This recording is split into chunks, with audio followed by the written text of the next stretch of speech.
What's up, guys? So as you can see, we are here in the bridge. This guy is have a death wish, bro. So let me have a piece of bread.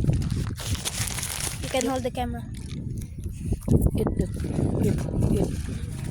3, 2, 1. So guys, let us see if he gobbled it all. Leave some for me.